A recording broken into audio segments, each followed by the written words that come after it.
Olá, tudo bem?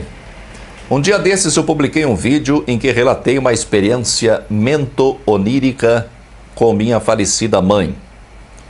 Não foi uma projeção consciente e não foi um sonho lúcido, foi um outro tipo de experiência durante o sono. Eu já tive muitas experiências diferentes com estados alternativos de consciência. As experiências oníricas, como é o caso da projeção consciente e dos sonhos lúcidos, são apenas algumas dessas experiências. Existem muitos outros meios de atingir estados alternativos de consciência e eu experimentei muitas delas. Eu não falo sobre outras experiências que eu tive pela absoluta falta de palavras para descrever algumas coisas que eu experimentei. É perda de tempo. Eu costumo dizer que o uso das palavras e o consequente entendimento entre as pessoas através das palavras é função do intelecto. E que algumas dessas experiências estão além do intelecto.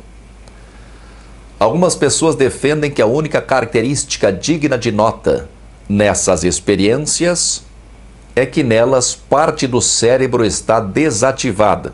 Eu vou ler um breve comentário do Laerte Oliveira. Não é questão de estarmos dominados pelo intelecto quando em vigília.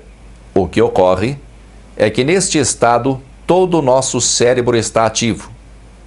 Já nesse estado alternado, já nesses estados alterados de consciência, boa parte dele está desativada. Tais experiências só têm isso de além do intelecto, ou seja, mostram um cérebro que não é senhor de todas as suas capacidades, um cérebro limitado e experimentando processos erráticos. Que o cérebro permanece parcialmente desativado durante essas experiências é algo que nós sabemos, pois até aí a ciência é capaz de atuar medindo os níveis de atividade cerebral. Mas a atuação da ciência fica por aí. O Laerte diz que nessas experiências o cérebro não é senhor de todas as suas capacidades. Isso também fica evidente pelo que eu acabei de expor, né?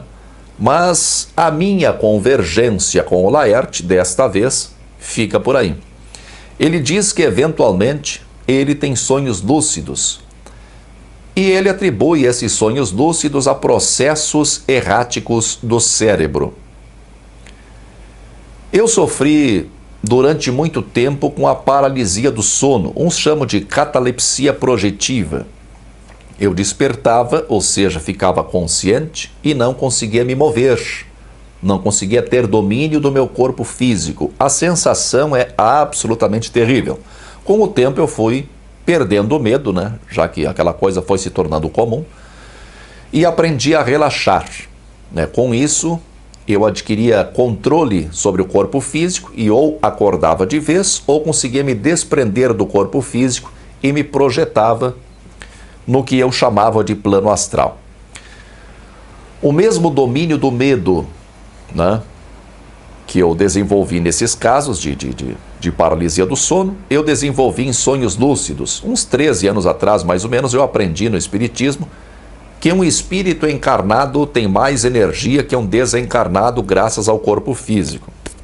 Se é, se não é, né?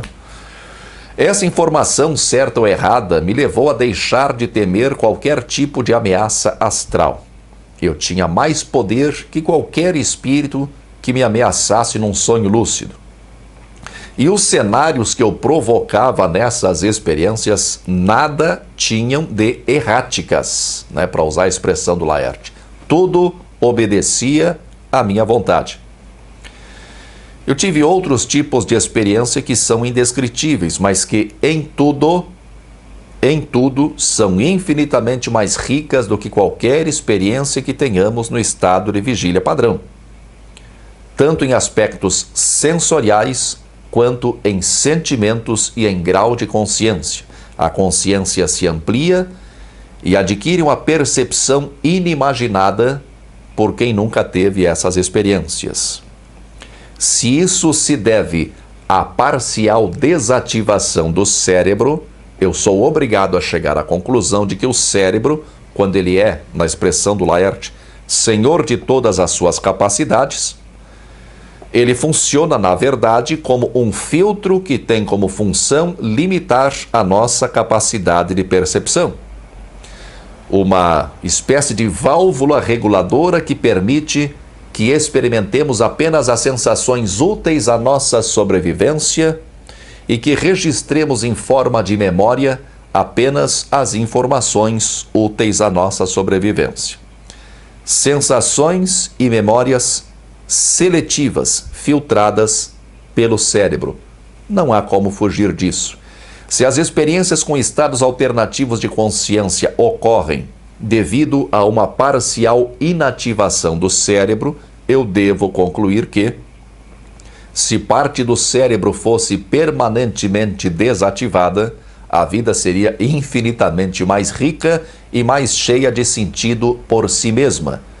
O que eu trago comigo de algumas dessas experiências é que a vida não precisa de um sentido além dela própria. E esse milagre é o milagre da existência.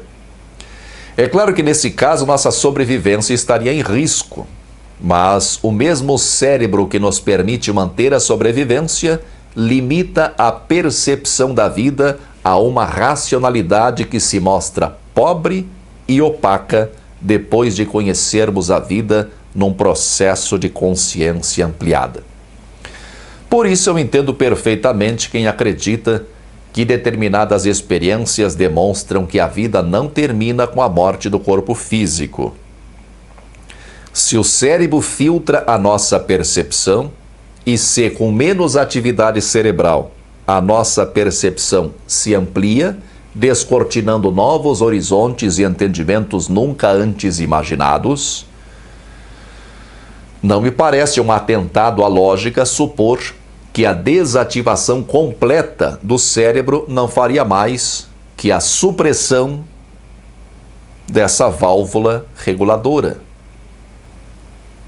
Muita força e paz para você.